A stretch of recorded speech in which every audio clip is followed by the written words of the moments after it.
Is this okay? Good.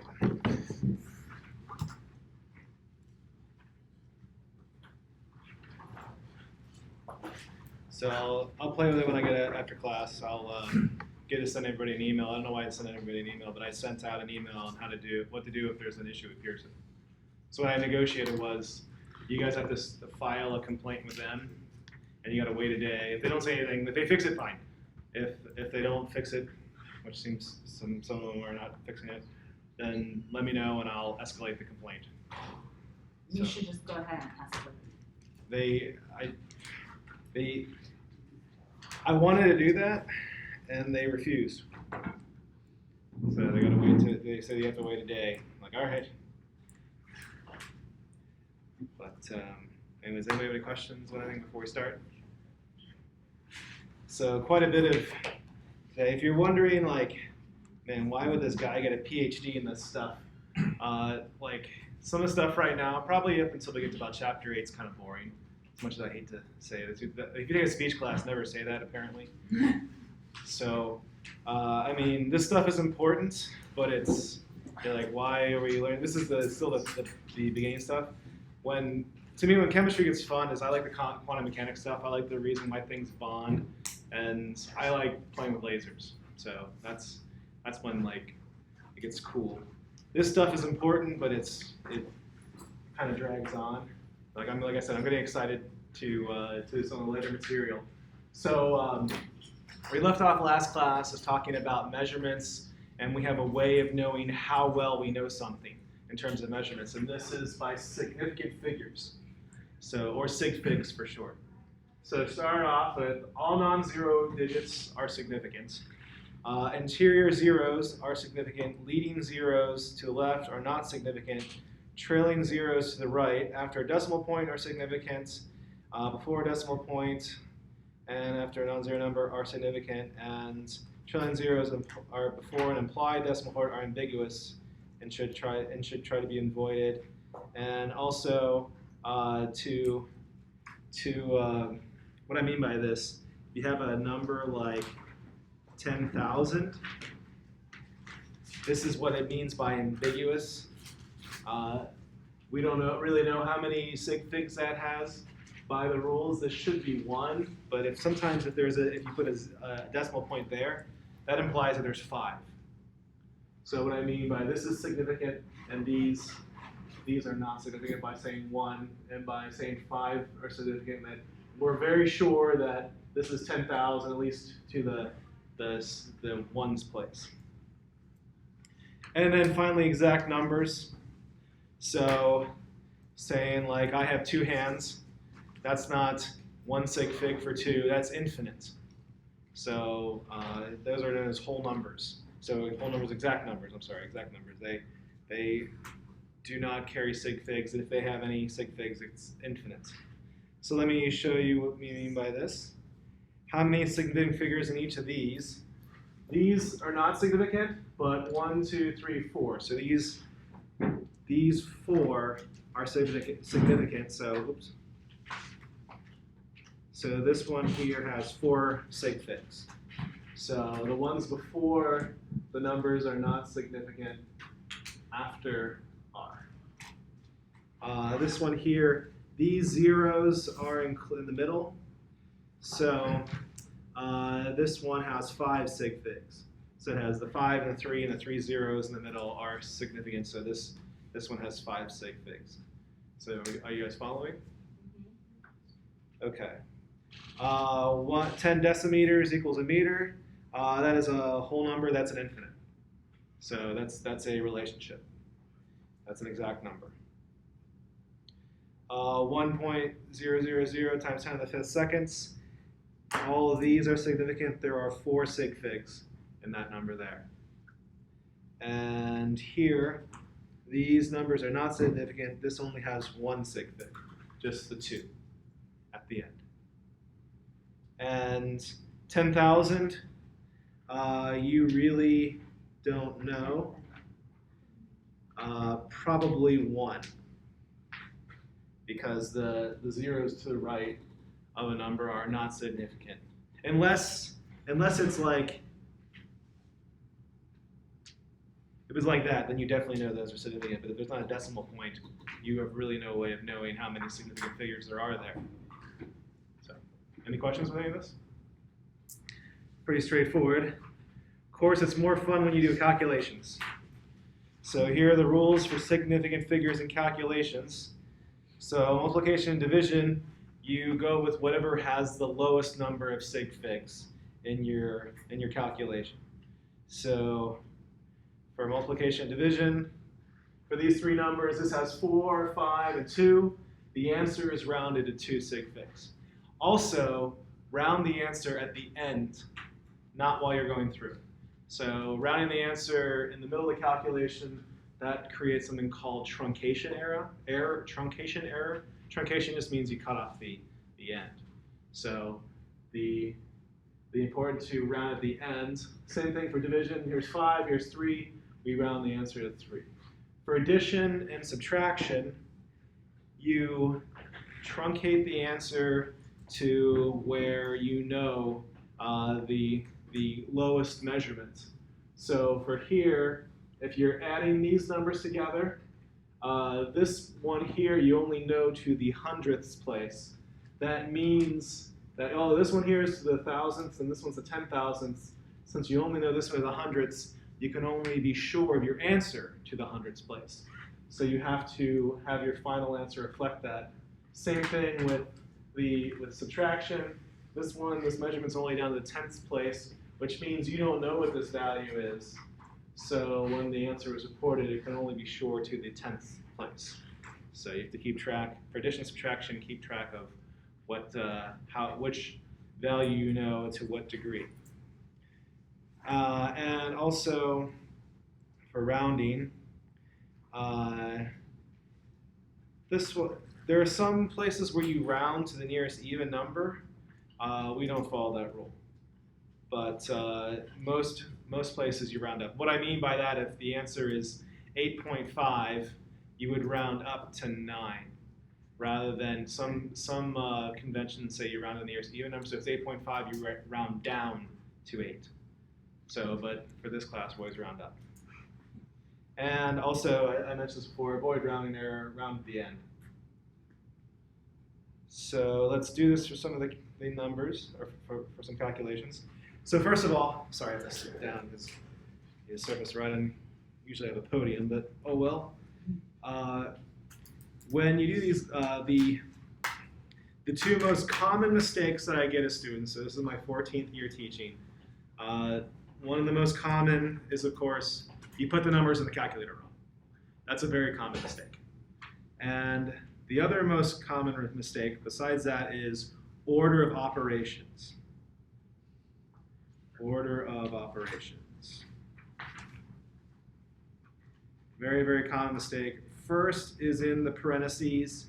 Second is exponents and logarithms. Third is multiplication and division. Fourth is addition and subtraction. Always left to right. And when you, so I see these mistakes made very commonly, especially since we put our numbers in our calculator. So calculators are very amazing devices, but they can only do what we tell them to. They're not artificial intelligence machines. They're user input machines. So you, the user, have to put in the right numbers in the right order. So, but okay, well, let's use some of these rules and go through calculations. So the first one here, this one's easy, it's just left to right. So it is left to right, and if you do this calculation on your calculator, you get this one to be, let's see here, it is 0.65219, and then you look at the sig figs. This one has 3, this one has 4, this one has 5. You have to put the answer to 3 sig figs. So that means that 3 sig figs, you round as 3 sig figs, as a final answer. Are you playing with your calculator or do you have a? I'm playing. Okay, yeah, cool. Okay, so for B, let me write this one out. 0.355.105.1 minus 100.5820. Now I'll just draw a red line. So put a red line there. If you're wondering why I'm talking to myself and saying I'm putting a red line there, that's actually for American Disabilities Act because some people are colorblind. So if I seem like I'm talking to myself, there's actually there's a purpose to some of my madness. So I'm putting the red line there to note that we're only sure down to the 10th place. And if you carry out the calculation, you get 4.8730. And since we only know it to the 10th place, we round up to 4.9 as our final answer. Okay. So now for part C, we have to do the parentheses first. So in doing this parentheses first, meaning we do that highlighted region first, and if you do that, this is going to be 0.3455. Now, of course, you only know the answer. This is addition and subtraction, so you only know it down. We're only really sure of the first two numbers. Although I know you round up, but it's best to round up at the end. So at the end, this calculation that I've circled there, that has two significant figures. So you've lost significant figures by subtracting it out. Then you do the multiplication. Now that you've done that, you can go left to right. And going left to right, you get 52.79904. But since the parentheses value only has 2 sig figs, that's 53 to 2 sig figs for your final answer. So you can't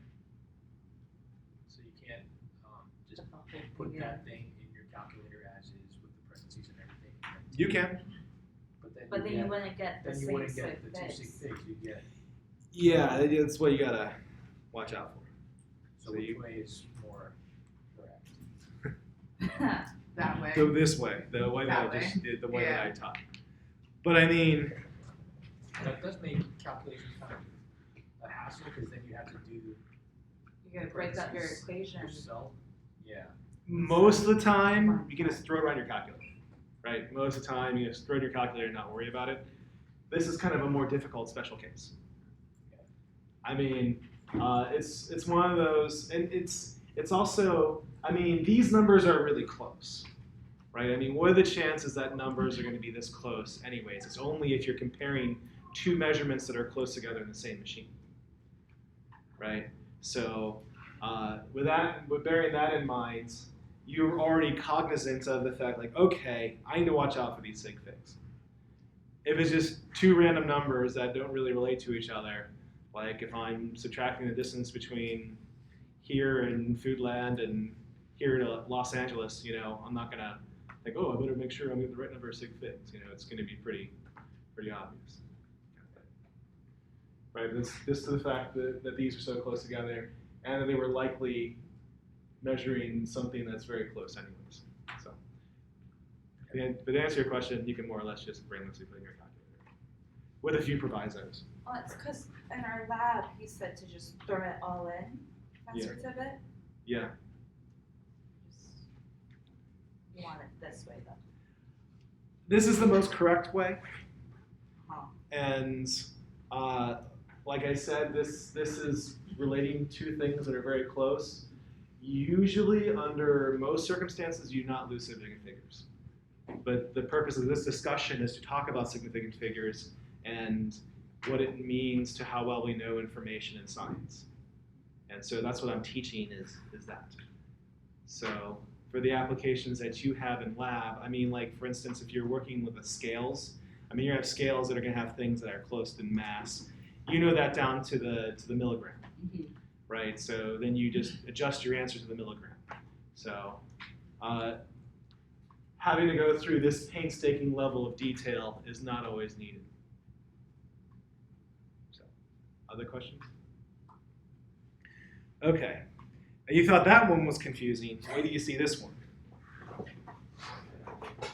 I gotta make sure I do this one right. So, and this one also, you don't even need to put in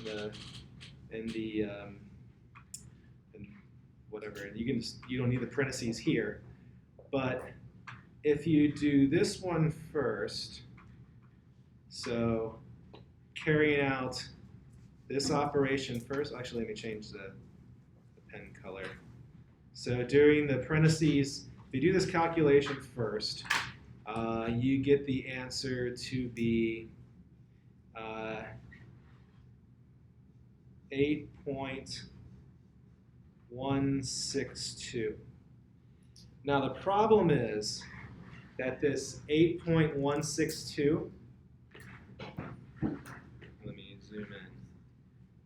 So doing this first, you get 8.162, but since this has 2 sig figs, you only know the answer to the 10th place. So then, now when you subtract 8.02, and in getting this, you get an answer to be 0.142, but since you only know this to the 10th place, the answer to sig figs for this one is 0.1 by the rules of sig figs. Because, oh, it doesn't show. Because doing this calculation, you know to 2 sig figs, and the sig figs here are the 10th place. Subtracting it here means that you only know the answer to the 10th place. Again, that's kind of a very strange situation. Usually, throwing it on your calculator is going to work just fine. But since we're talking about how well we know things, that's why we're talking about these specific cases that come up infrequently, but are still important. Questions? Okay. Now, I think I've asked this before, but no one is taking this class because you really just want to take general chemistry. You're taking it because you're required to, right? So, I mean, am I mistaken? Or that's okay. I mean, I love chemistry, but you know, yeah. So, what I really feel like I'm teaching this class is problem solving. So yes, I am teaching chemistry. You're learning chemistry. This is chemistry. You're not in the wrong class. But what I feel, what I'm doing is I'm teaching problem solving and logic. That's really what I feel like I'm doing. So, like, if you see me 15 years from now and you're saying, "Oh, Mike, the class, like, I really, I think about the molecular mass of oxygen all the time. 16 grams per mole, man. That's wonderful. That's wonderful." So, what I'd rather say, like, I took your class and now I'm really good at solving problems. I've really learned how to read a problem and look at the given information, think about where the problem is going, what it's asking of me. Then I strategize how to solve the problem. Then I solve it, and then I check my answer. That's awesome. So this is what we're trying to do here. So, and this is still chapter 1. So, and we're going to do this throughout the rest of the semester. Especially in Chemistry 161, we use a technique called dimensional analysis, where you use the units quite a bit. And this works very well for Chemistry 161. 162, it's a lot more math, a lot more equations. But there's some dimensional analysis, but it's a bit more applied algebra too. Okay, so general problem solving, sort, and I think of it, I attack the problem. And this is the way the book describes it. So I'm going to attack the problem. That's my words. The book says sort. Look for what the given information is and what is being asked, and strategize. How am I going to solve this problem? Then you solve the problem, and then when you solve the problem, it's like, does this problem make sense? Does this work? Okay, so let's do this for these simple unit conversion problems. And the first one here converts 1.76 yards to centimeters. So what's the given information? We're given a length, 1.76 yards, and we need to turn it into centimeters. That's what it's asking for. And when you do these problems, it's easiest when you start with the given information on the left. So 1.76 yards, and then we're going to move to the right. So I like to make grids like this, but let me show you. I'll go through the problem. And then, so the next thing we're going to do, convert yards to meters. So 1 meter is 1.094 yards. And then there's 100 centimeters in a meter. Okay. So this is kind of the strategize and solve part. So we know that we need to go to yards to centimeters. And if you notice how this has worked, that the units, they cancel out. So the yards cancel and the meters cancel, and we're left with the units in centimeters. So if you get the right units at the end and all the units cancel, you are most likely doing it correctly. And the other thing, notice, you're multiplying it by 1 twice. A meter and 1.094 yards is correct. 100 centimeters being a meter, that's the definition. So in doing so, you get the answer to be, so 3 sig figs is 161 centimeters. When I write this grid, what I really mean is this, 1.76 yards times a meter, 1.094 yards times 100 centimeters to a meter. Sometimes I go back and forth here just to confuse you guys. Now this is the way the book solves a problem. I would probably solve it this way. 1.76 yards times 3 feet in a yard times 12 inches in a foot times 2.54 centimeters. So that's how I would solve it without knowing I don't know the conversion between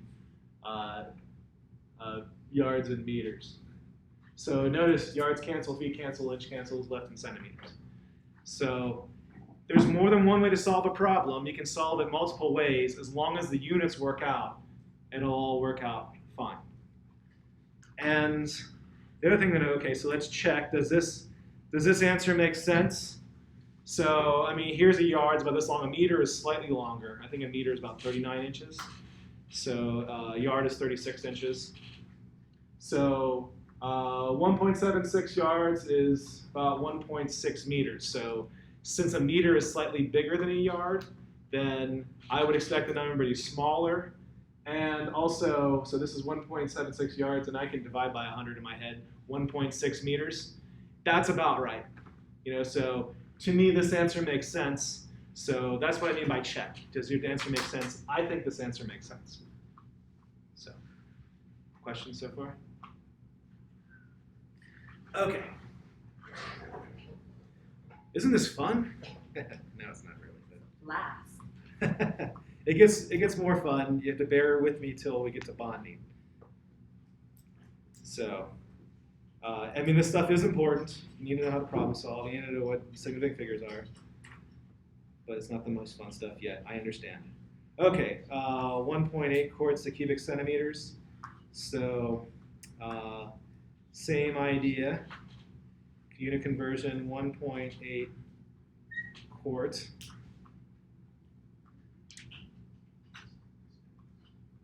So where is a quart? A quart is 1 liter is 1.057 quarts. Then a milliliter to, oh, the book does something really strange here. I would do it this way. 10,000 milliliters to a liter. What the book says, it says a milliliter divided by 10 to the minus 3 liters. I don't like, I like to multiply more than I like to divide. I mean, I realize mathematically it's the same thing, but I just like multiplying instead of dividing. Times it, just flip it, multiply it. Yep. Fine. Yep. Then cubic centimeter to a milliliter. So also the next trick is if you want to skip steps. I might skip this step here. So if it's me solving the problem, I might just go ahead and skip this step here and just say cubic centimeters there. So, but I won't skip that step. So yet, and doing so, you get 1.70293 times 10 to the third cubic centimeters, or 1.70, how many sig figs do we have? Oh, we have 2, 1.8 quarts. 1.7 times 10 to the third cubic centimeters. Okay. Oh, that's slow. All right, so we started off with quarts, convert to liters, convert to cubic centimeters. So if you hear the word cc, cc is cubic centimeter, and milliliter, they all mean the same thing. So you hear those TV shows like ER saying, give me 10 milliliter, 10 cc's of this stuff, stat. That's a cubic centimeter, that's a milliliter, all the same thing. So, and carry out the calculation, put it down to 2 sig figs, and then this is scientific notation, like that. So, well, the next problem, I'm going to show you where you can skip some steps. Oh, actually, no, I'm sorry, the next problem after that. Okay. So, calculate displacements of an engine, 5.7 liter engine in cubic inches. So now we're going to make this a little more complicated because we're going to have units raised to a power. So we need 5.7 liters. So 5.70 liters, and we want it over to cubic inches. So carrying out this calculation. So 5.7, then we have 1,000 milliliters per liter. And now we have to, this is a step the book has it. I'd probably skip that. Well, I would just put cc's instead of or cubic centimeter instead of milliliters. And then we have an inch is 2.54 centimeters. Okay, so now let's look at the units. If you look at the units for this one, liters cancel, milliliters cancel, but now you have centimeters cubed and centimeters. So because of that, you have to cube this and you have to cube that. So then when you do that, then the units will cancel. So, well, here's the answer. The answer is 348 cubic inches. But now you, the student, putting this in your calculator, you have to do this, 5.7 times 1,000 divided by 2.54 cubed. That's one way you can do it, or usually with the scientific calculators, you can do it this caret 3. You can do it this way, 5.7 times 1,000 divided by 2.54 divided by 2.54 divided by 2.54. That will give you the same answer. What you cannot put, though, do not 5.7 times 1,000 divided by 2.54 times 2.54 times 2.54. So now remember, your calculator goes left to right. So your calculator will do this one first because it's a power, and it'll do this number divided by this quantity of numbers. This is the same thing. So instead of doing all these first, it just successively does it each step. If you do this, your calculator will go left to right. 5.7 times 1,000 divided by 2.54. Then it'll take this quantity and multiply it by 2.54. Then take that number and multiply by 2.54. So you get a bigger number here than here. So that's what I mean by mistakes using order of operations. If you want, that's okay. This is the same thing as that. But my point is, you, the user of the calculator, beware. There is no artificial intelligence in the calculator. It only does what it's told.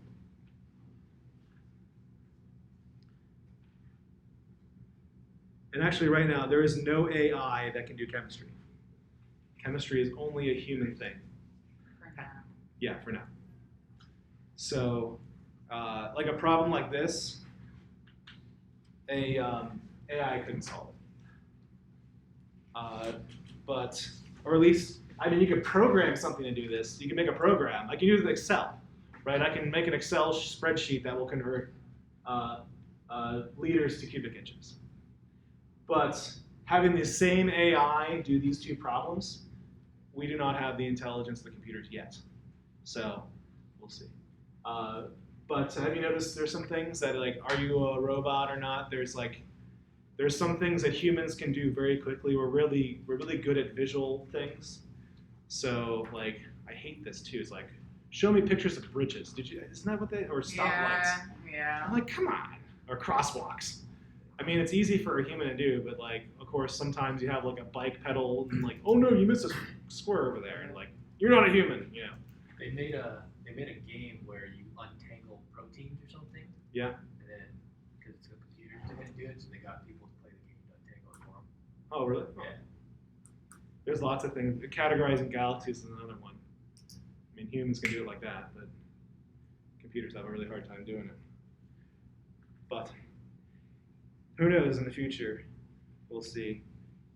So, all right. So right now, chemistry is a human-only activity, at least chemistry problems. All right, this next one here, now we're going to look at density as a conversion factor. So we're just increasing the problem set, like the difficulty of the problems to cover more things. The mass of fuel in a jet must be calculated before each flight to ensure that the jet is not too heavy to fly. A 747 is fueled with 173,231 liters of jet fuel. The density of the fuel is 0.768 grams per cubic centimeter. What is the mass of the fuel in kilograms? So when you look at this problem here, this first part here, that's just extra information. You don't really care about that. What you care about is how much jet fuel there is, the density, and what it wants for is the mass in kilograms. So we're given those things, so we have to get there. How are we going to get there? Well, obviously, we're going to take the volume and do something with the density to get the mass. And then I have to make sure the units all work out to kilograms. So now that I know that, let's go ahead and work on the problem. So we have 173,231 liters. That's always a good place to start. And Now, we have density. Next thing I'm going to look at the density. Density is in grams per cubic centimeter. So we have 1,000 cubic centimeters per liter. So I'm skipping the centimeter cubed is a milliliter. I'm skipping that step. And then the next thing is, what do we do with the density? So since we need to get rid of the cubic centimeters, 0.768 grams divided by, so if you want to figure out if you need to multiply or divide by it, I need to multiply because of the units. I'm getting rid of this cubic centimeters, and the cubic centimeters is on the bottom, so I need to multiply to get rid of it. And then the next step is kilogram is 1,000 grams. So from here, when I'm putting in my calculator, which is nice, we don't have to put in the 1,000. The thousands cancel, right? So you can skip that step. It's stupid to multiply by 1,000, divide by 1,000. So really, the only thing you have to put in your calculator is 173,231 times 0.768. And putting that in your calculator is going to be, you get 1.33 times 10 to the 5th kilogram. This is going to be 133,000-ish kilograms. So this is the answer in scientific notation. So it's 133,000 kilograms. So does this answer make sense? I guess I didn't do this the last one. But does this answer make sense? So a liter of water is a kilogram. So if you have a liter of water as a kilogram, and this is a kilogram, the density of water is 1 gram per cubic centimeter. So if this was water, that would be easy. It would be 173,000 kilograms, 173 tons, metric tons. And then the density is 3/4, so about 0.768. So it's about 3/4. If you want, this is what you call order of magnitude calculations to your head. I would probably multiply it by 0.7. So I would round this up to 200,000 and multiply that by 0.7 or 0.8. Oh, I guess it rounds up to 0.8. So 200 times 0.8 is 160. So I think my answer should be on the order of 160,000 kilograms, 160 tons. And when I say on the order of, that means within a factor of 10-ish around that. So 160 versus 133, that's close. So I know I'm in the neighborhood. That's what's called an order of magnitude calculation, where you do in your head. So this answer does make sense by that order of magnitude calculation. So that's like if you ever go to like a professor in his or her office hours and like, I'm doing my homework, this is the answer is, and the teacher goes like, does it make sense? Like, well, this is what I got. Like, does it make sense? And you're like, this is what I got. Does it make sense? That's what they mean. It's like, okay, all right, like, what makes you think it's the right answer or the wrong answer? One of the ways you can do that is called the order of magnitude calculation, like I said. And they train to do that in grad school. It's almost like a form of hazing that they made us go through. So it's like an oral, we had to do oral exams and have to do this in our heads very quickly. Okay, questions with this one? All right, so last one for this chapter. Find the radius in centimeters if the volume is 0.058 cubic centimeters. So we have this equation. The point of this one is to look at equations. My personal preference is to do all the algebra first and then do the number inputting last. So volume equals 4/3. What's that? We did this yesterday in our lab. Oh, you did? Same problem? Very similar. Okay.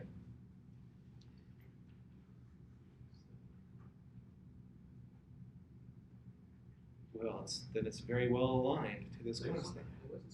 later. There was more. Yeah. It's like,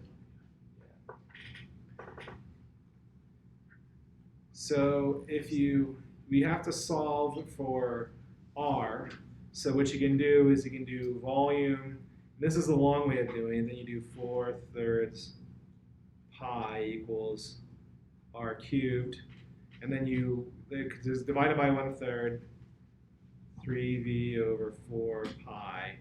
And then both sides, you take the cube root. So R is then the cubed root of 3v over 4 pi.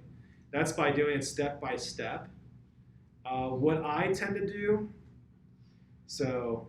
It's on the top, it goes on the bottom. Yep. It's on the bottom, it goes on the top. I would just do, just like mentioned there, and it's kind of fun using the iPad this way. You can rearrange it this way on the top, and you just switch it around. I guess I need a bigger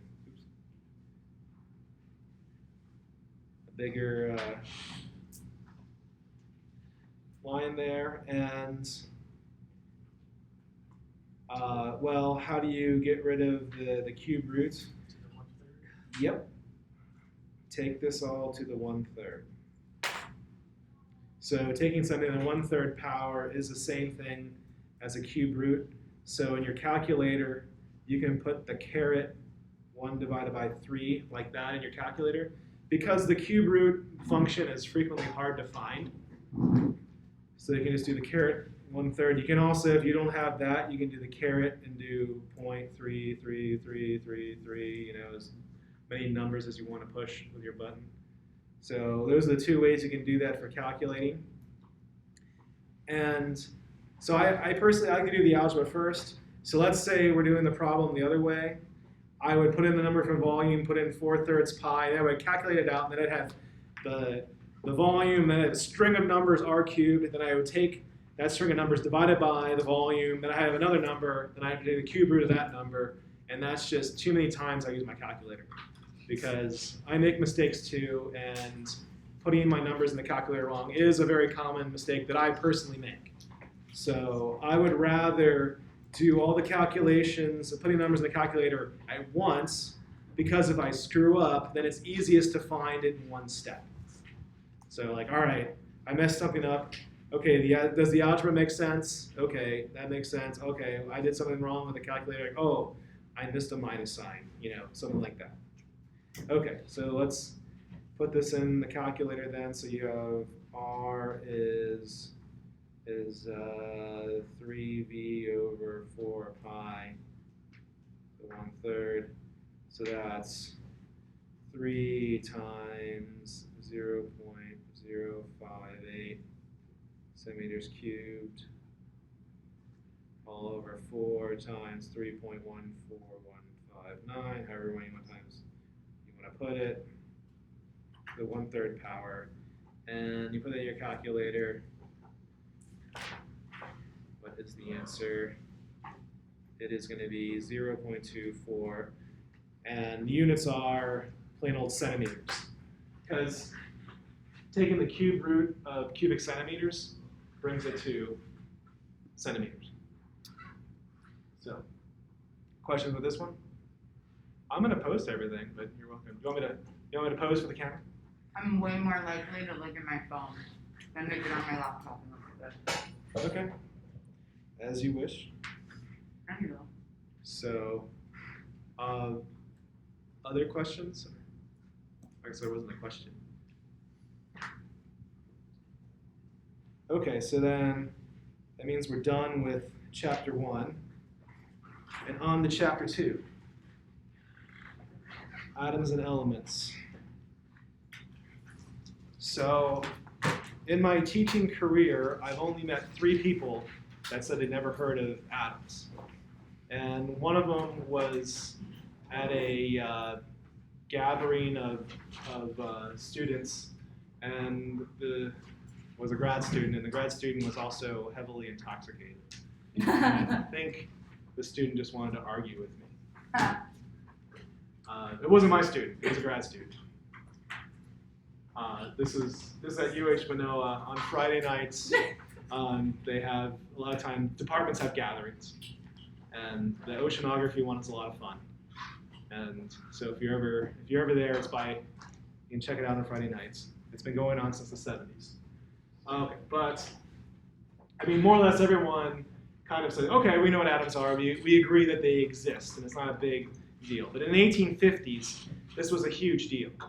Among other things, you can't see them. I mean, I know, we can see them. They're right there.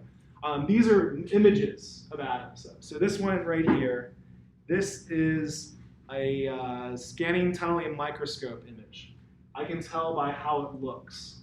So scanning tunneling microscope works. So you have a surface. So let's say this is an atom on a surface, and you have a piece of a tungsten wire. So tungsten's a metal, it conducts, and you have the tungsten wires just goes back and forth across the surface, and you add current through the wire, you attach it to the bottom of your surface, and as the tungsten is moving, if there is an electron cloud here, it will start to conduct electricity, and what you're seeing here is where it conducts electricity.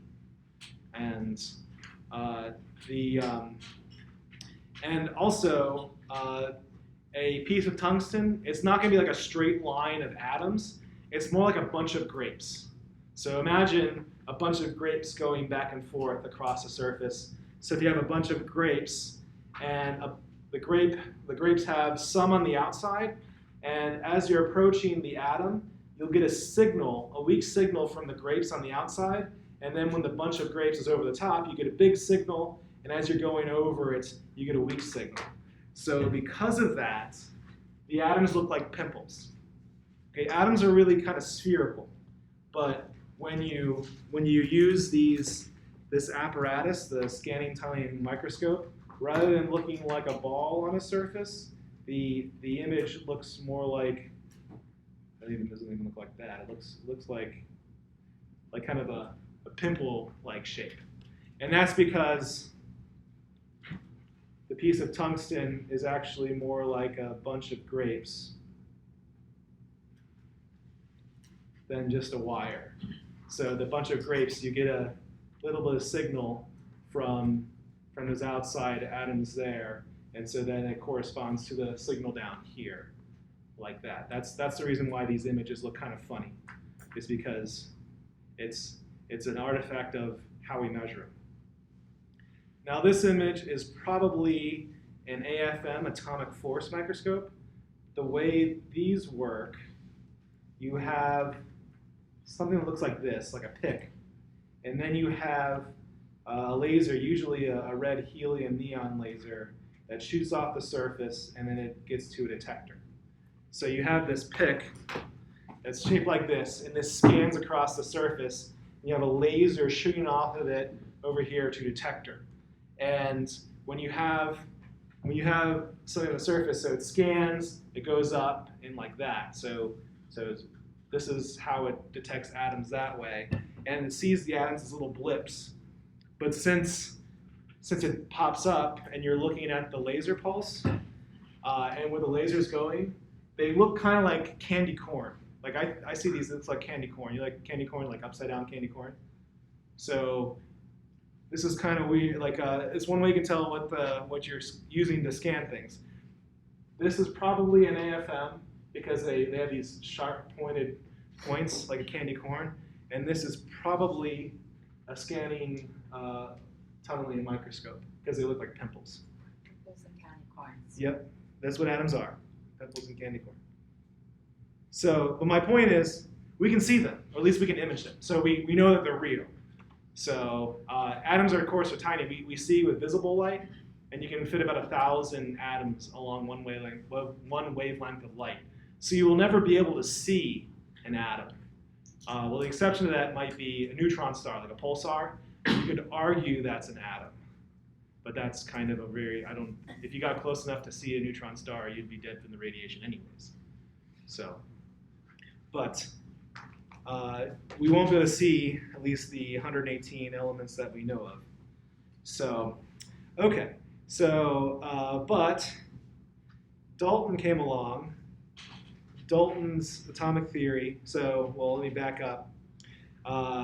The first people to think of atoms were the Greeks. Of course, the Greeks only had 4 elements: earth, wind, fire, water. And the Greeks knew there was something wrong with their theory because of burning, so because of fire. So if you took a piece of wood and you weighed out the mass of the wood and you burned it, so if you burn wood, you can condense down water. So they know there's water in wood. Even if you press, like if you take plants and you squeeze them, you can squeeze out water. So they knew that there's water in wood, and like the leftover stuff is ash. So that's the dirt. That's the earth. That's in wood. So, but if you take a piece of wood and you burn it and you measure the ash, it loses mass. But then when you take metal, so they like to take mercury. Why they picked mercury, I have no idea. But mercury, if you burn mercury, you make mercury oxide. It gets heavier. So they thought that fire and air was like anti-gravity, and earth and water were like gravity. And so earth and water had like positive mass, and fire and air had like negative mass. And then depending on what was in there. And it was even more confusing because if you heat up ash to a high enough temperature, it goes away. So you can completely burn a piece of wood in oxygen, right? So it can completely turn to carbon dioxide and water. So this is all made of fire. It's not made of any earth or water. What's going on here? We don't understand what's going on. So the Greeks said this theory works really well, but we have a few things that we don't know what's going on. But let me go to Dalton. Dalton took three things, and this is what I tried to explain to my drunk friend at the time who didn't believe in atoms. So yeah, you can get drunk and argue after school. Law of conservation of mass, the idea that matter is neither created or destroyed in a physical or chemical process. Law of definite proportions. Definite proportions means for a compound, there are set ratios of the elements. And law of multiple proportions, for two or more elements, you can get different compounds, but in different set ratios. So let me show you this. So here's an illustration of the law of conservation of matter. So this is sodium. You have 7.7 grams of sodium, 11.9 grams of chlorine, reacted together to form 19.6 grams of sodium chloride salt. So you start with 19.6 grams of reactants, and you get 19.6 grams of products. In this chemical reaction, matter is neither created nor destroyed. This is the law of conservation of mass. So, and the pioneers for this were a French couple. They married Lavoisier. So I guess the aristocracy was probably really bored in the 18th, 19th centuries. So Lavoisier was brilliant. He met his wife at a party, and he was trying an experiment where he would only drink milk. And he said, you know what, if I only drink milk, I think I can sustain myself for a very long time.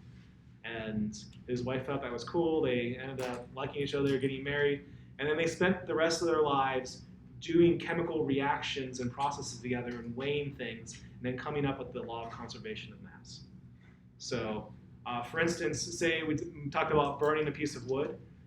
We can by water vapor, you can capture and condense it down to water. That's pretty easy. But so you take wood, you can weigh it, you can burn it. If you weigh the oxygen before you burn it, and carbon dioxide, for instance, you can take so stacked lime, you can take calcium oxide, wet it to form calcium hydroxide, weigh that, run the carbon dioxide through it, it's going to be absorbed, and you can get the mass, the before and after mass. So if you're very, very careful, you can prove that matter is neither created nor destroyed by burning something, like a piece of wood. And the Lavoisiers did that over and over and over again, and then they flirted in the laboratory, and that was their relationship. It's true love. True love. That's real chemistry. Yes. Here is the sodium chloride reaction.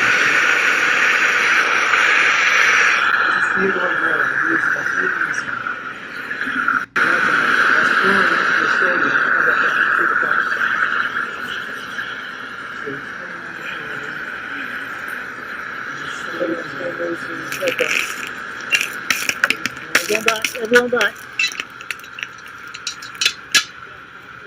Okay. Round 2. And now that's how he's soaking his food.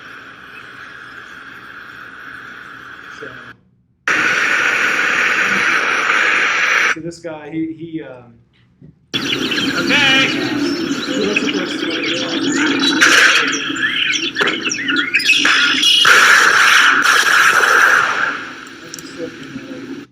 He, I never met the guy, but I mean, obviously seen videos of him, and he's famous for you can see these in several, not in this classroom, but he has the pretty Pyrrhic tables.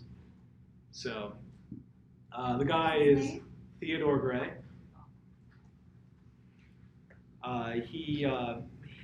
He has a cabin in the woods somewhere, and he likes to throw sodium parties where he throws sodium in water and watches it explode. And he does weird things like that where he makes sodium chloride by chemical reactions and then puts on food for his guests. So. Sounds fun at parties.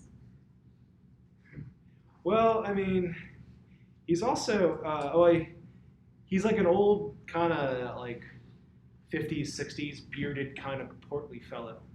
So he's an interesting looking guy too. He's like basically a mad scientist. So the OG Salt Bay. Is that what it says? The Salt Bay. No. Okay. All right. So that's the law of conservation of. You don't remember Salt Bay? No. That guy. Yeah, the guy who sprinkles the With salt. the Oh, silver like tight fancy shirt. guy? Yeah, that Oh. guy. That's a new thing, Professor. It's okay. Okay. He's the guy who really aggro cuts He's up got the meat. long hair and the glasses, and he goes like that with Yeah. the salt on the food. He like cuts up steaks and stuff like a samurai. Slapper. Is this a TV show or? Is it... No, It's It's not. just It's all just like over a the YouTube memes. yeah, it's like an thing, internet Facebook, video. Instagram. That's funny, you know that. Okay. It's beyond me. Thanks for making me feel old, guys. Now you know. Now you know. What did I learn today? Okay. Salt Bay. Just dropped like a whole 5 years. So take your total age, subtract 5, and now you have your current age.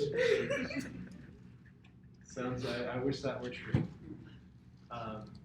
But here we're showing the atoms pictures. So I know this is atomic theory, but I mean, since I don't think anyone's going to, at least maybe not publicly, refute atomic theory. But here's sodium, here's chlorine, forming together to form sodium chloride salt. Here is an illustration of both the law of definite proportions and the law of multiple proportions.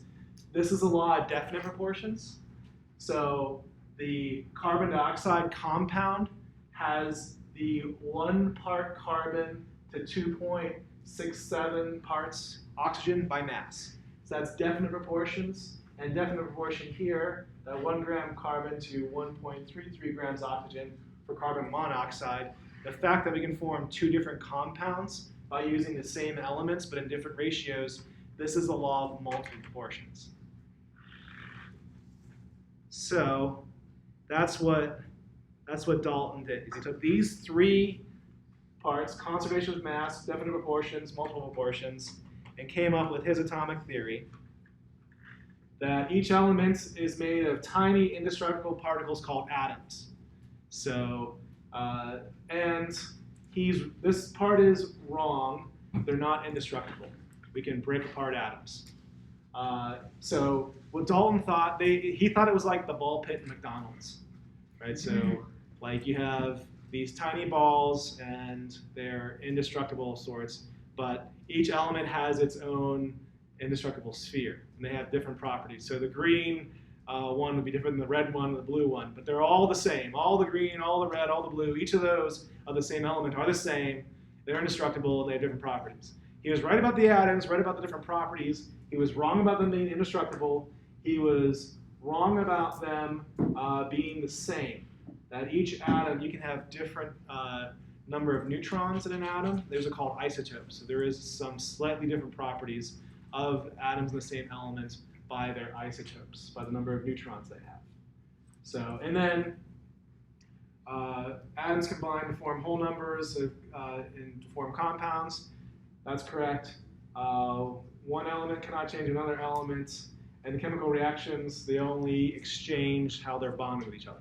This is mostly true. You can get atoms to change identity, whatever. They can change. They can become different elements, but it's more of a rare case than a common case. Okay. And I don't want to go through all the history. I mean, of course, it's slightly fascinating, but I just want to. I don't really care so much about the history. I more care about the science. Dalton thought that atoms were indestructible. Then they came up with something called a cathode ray. We don't use them as much anymore. We use them in X-rays, but an old TV set was called a cathode ray tube. Yeah, cathode ray television. Yeah, cathode ray tube television. We use liquid screen displays now for just about everything. But we invented cathode rays, and what they were subatomic particles. So we found the electron. The electron is a subatomic, less than atom particle. Meaning, if you go to Krispy Kreme and you buy a donut, and the donut has sprinkles on it, if you take a sprinkle off the donut, that is a sub-donut particle. It's a less than donut particle. This sprinkle I remove from the donut. I can remove electrons from atoms. So they are a less than a subatomic particle. And this is the plum pudding model. So since we started ripping off electrons from atoms, the next model was the plum pudding model. A better, more contemporary description would be a blueberry muffin model. So what is a blueberry muffin? It is a bunch of muffin, like a bunch of muffin goodness with blueberries inside. So that's the same idea of plum pudding, that you have this big area, this big muffin, this big area of positive charge, and in there you have electrons floating around. And you can rip those off and form cathode rays. So which one's right, though? Is it Dalton or is it the plum pudding model? Rutherford came along, and what he wanted to do was this. He wanted to verify that the plum pudding model was correct, and how he did that was he took an alpha source and he shot it towards a piece of gold. Gold you can hammer really, really thin. So you can have a really thin piece of gold. And that's how they do like gold leaf. Yeah, gold leaf, and is it called gilding? Is that? Anyways, yeah, you can get a really thin piece of gold. And this is also how cheap smoke detectors work, like the ones at home. You have a radioactive source. Typically, it's americium is an element. You can use uranium. Rutherford probably used uranium, but a smoke detector works by, you have a radioactive source, so your smoke detectors are probably radioactive, and it shoots radiation towards something, and your smoke detector has a detector here, so if smoke goes through the beam of radiation, it charges the smoke, and then the detector detects the charged particles, and then it sounds off. So that's why sometimes, like if you take a steamy shower and you're a smoke detector, it'll set it off. So it's the same idea. You're just charging the droplets of water. The smoke detector only detects the charged particles. It doesn't distinguish between smoke and water. So, but anyways, we have a source, an alpha source, and we're shooting radiation towards this piece of gold. And Rutherford gave this to his grad student. I remember this because I learned about this in grad school. The history is like this poor grad student. So this is like the 19th century. So this is going to be in a dark room. This is before computers. And put a phosphor screen around it. Phosphor, it flashes when it gets hit by radiation. So, and Rutherford said, hey, look, grad student, I want you to sit here, and he gave him a clicker. Said, all right, here's a clicker. Like when you go somewhere, this is old technology. Someone walks by, you click. Like how many people have red hats? Oh, red hat, red hat, red hat. You know, you use a clicker, right? You see that like going into Costco. Someone's standing there with a clicker. So gave the student a clicker. Said, all right, I want you to sit here, and I want you to stay here for half an hour, and I want you to click your clicker every time you see a flash of light.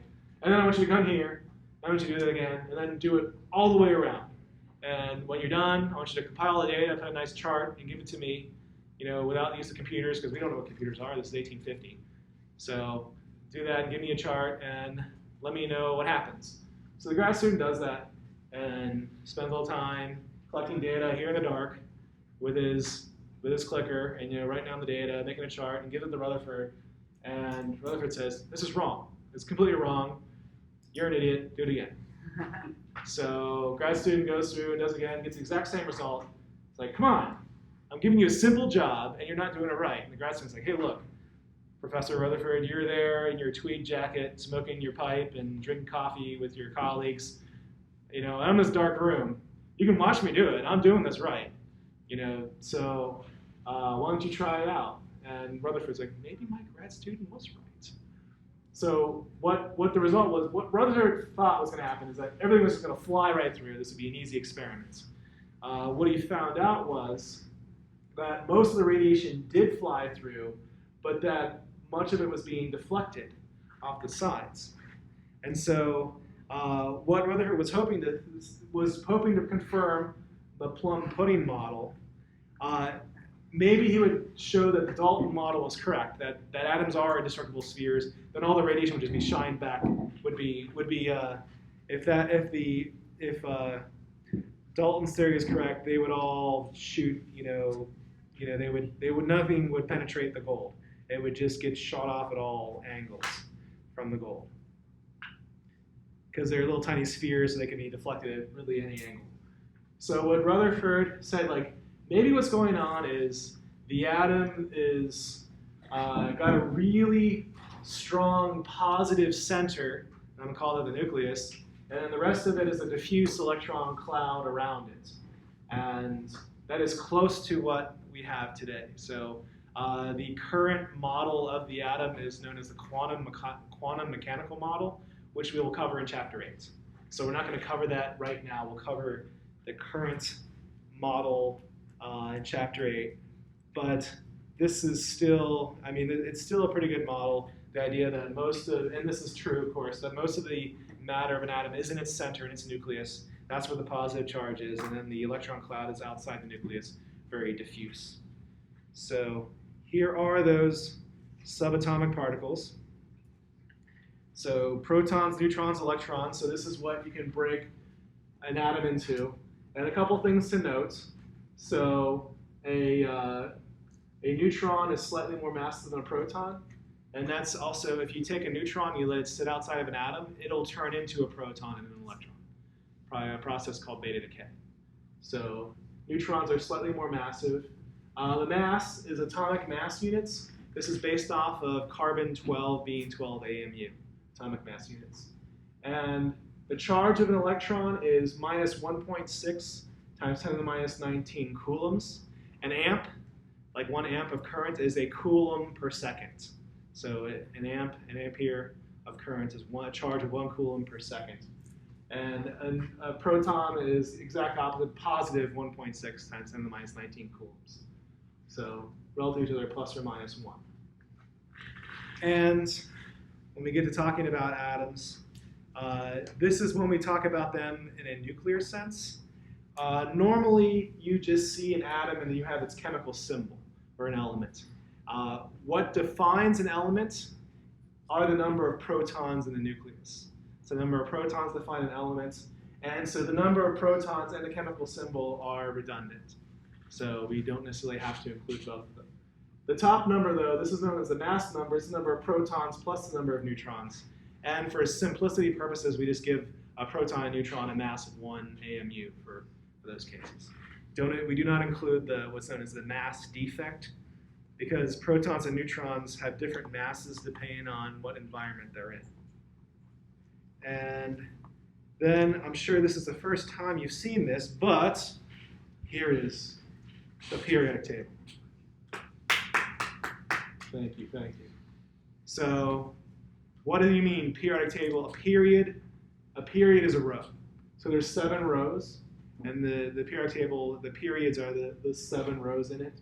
And the periodic table, it really should be drawn this way.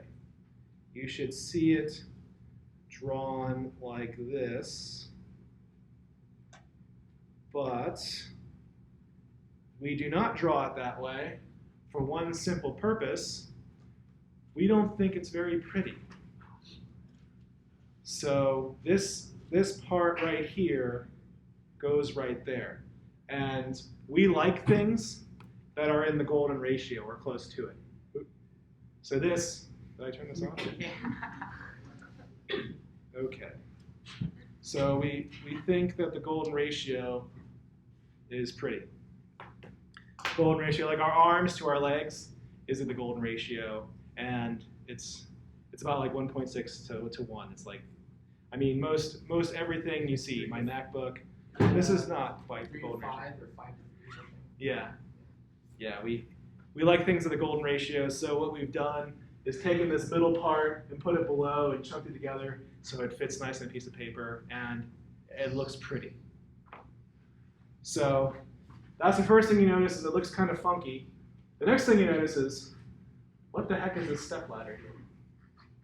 So that stepladder helps discern between metals and non-metals. So here is speaking of pretty, oh, come on. Why is the internet so slow here? Here's a very pretty periodic table. And so here's a stepladder. It's over here. And to the left of the stepladder are metals. This is also to the left. These are all metals. To the right of the stepladder are non-metals. And along the stepladder are known as metalloids or semiconductors, so sort of conductors. So what are the properties? Metals tend to be good conductors of heat and electricity, and non-metals tend to not be. They tend to be insulators, do not conduct electricity or heat very well. I'm specifically saying tended to because carbon is weird. Graphite carbon conducts electricity, and diamonds have the highest, as far as we know, of thermal conductivity. So carbon doesn't really fit the mold, but carbon is definitely a non-metal. But let's say this chalkboard has 10,000 volts. Let's say this is polyethylene here, or I can use my leather book, my leather backpack. Leather is going to be a protein. This is made of carbon, hydrogen, oxygen, nitrogen, and sulfur. If I were to touch the board with my backpack, am I going to be shocked if this is electrified by 10,000 volts? No, because those are all nonmetals. They're not conductors. What about my aluminum water? Yes, I would be shocked by that because metals conduct electricity. They're conductors. They conduct very well. What about silicon? Here is silicon, and look at this. This is kind of weird. It's kind of sparkly. Can you see? Yeah, you can see that. It's sparkling. You would kind of think of a metal. But if you look close at it, it's like a crystal. It's like a crystal of sparkly things. So it's kind of like a metal. And look at this. It's even shiny. It's this shiny crystal that looks like a metal, but it's not a metal. This does not conduct electricity. Just sitting here, silicon will not conduct electricity. But if you put a potential of 5 volts behind silicon, it will conduct electricity. And that's the basis for all our computers circuits. It's the transistor logic. If there's no conduction, that's our 0. If it does conduct, that's a 1. So we used to have vacuum tubes as our logic centers. Now we use the band gap of silicon. The fact that 5 volts will conduct electricity, 0 volts do not. So that's the sort of both, semiconductor, conductor, both. How are we doing for time? We got 1 minute left. I have a shut up alarm that I already set for myself, but it looks like everyone's packing up. This is actually exactly also where we got to in the morning class. So we will pick up here then on Monday of next week. Hey, I have a question. I'm Please. also struggling. Yeah. You said to the left is all metals, to the right is non-metals, and then directly on the staircase is what? The metalloids or semiconductors. Metalloids or sort of metals, sort of conductors. I